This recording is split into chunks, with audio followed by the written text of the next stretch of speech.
यवतमाळ जिल्ह्यातील नेर तालुक्यातील अजंती पारधी बेडा येथे 1 मे रोजी सायंकाळी सुमारे 6 वाजताच्या सुमारास घडलेली घटना मन हेलावून टाकणारी आहे। अन्वी अनाडी भोसले वय वर्ष 9 ही चिमुकली कडक उन्हात पिण्याच्या पाण्यासाठी घराबाहेर पडली होती, परंतु घोटभर पाण्यासाठी सुरू झालेली तिची भटकंती अखेर तिच्या जीवावर बेतली।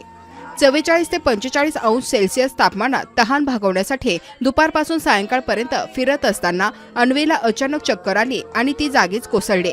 प्राथमिक माहितीनुसार तीव्र उष्णतेमुळे तिचा मृत्यू झाल्याचे सांगितले जात आहे। अजंती पारधी बेड्यावर पिण्याच्या पाण्याची भीषण टंचाई आहे। स्थानिक महिलांच्या म्हणण्यानुसार ग्रामपंचायतीकडून 10 ते 15 दिवसांपासून केवळ एकदाच नळ सोडला जातो, त्यामुळे महिला, लहान मुले आणि वृद्धांना कडक उन्हात मैलोनमैल भटकंती करावी लागते। 3 पत्र्यांच्या घरांमुळे उकाडा असह्य होतो, वीज पुरवठा अपुरा आहे आणि आरोग्य सुविधा जवळपास नाहीत। अशा परिस्थितीत जीवन जगणे म्हणजे रोजचा संघर्ष बनला आहे।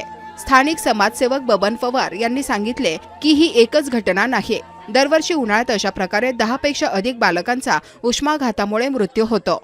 अनेक वेळा प्रशासनाला निवेदने दिली, आमरण उपोषणही केले, पण फक्त आश्वासने मिळाली। ग्रामपंचायत, तहसीलदार, गटविकास अधिकारी, जिल्हाधिकारी आणि पालकमंत्री यांच्याकडे वारंवार पाठपुरावा करूनही अजंती पारधी बेड्यावरील मूलभूत प्रश्न कायम आहेत। अजंती पारधी बेडा ही वस्ती आजही पाणी, वीज, रस्ते आणि आरोग्य या मूलभूत सुविधांपासून वंचित आहे। ही केवळ एका गावाची समस्या नसून ग्रामीण व आदिवासी भागातील व्यवस्थेच्या अपयशाचे जीवन उदाहरण आहे। प्रशासनासमोर कठोर प्रश्न। अजून किती निष्पाप जीव गेल्यावर प्रशासन जागे होणार?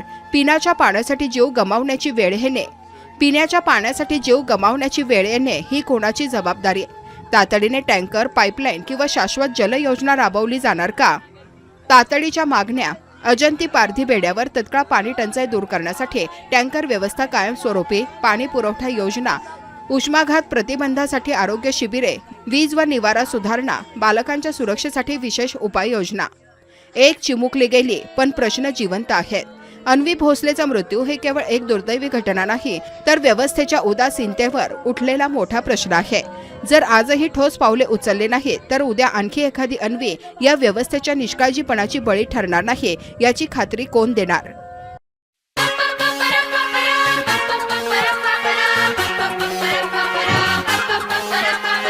आसमानों के आगे है ये सपनों का जहां, पंख लगा कर उड़ भी जाओ, परियों का है आशिया।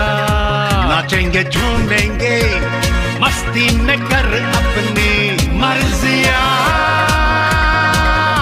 Dream Asia.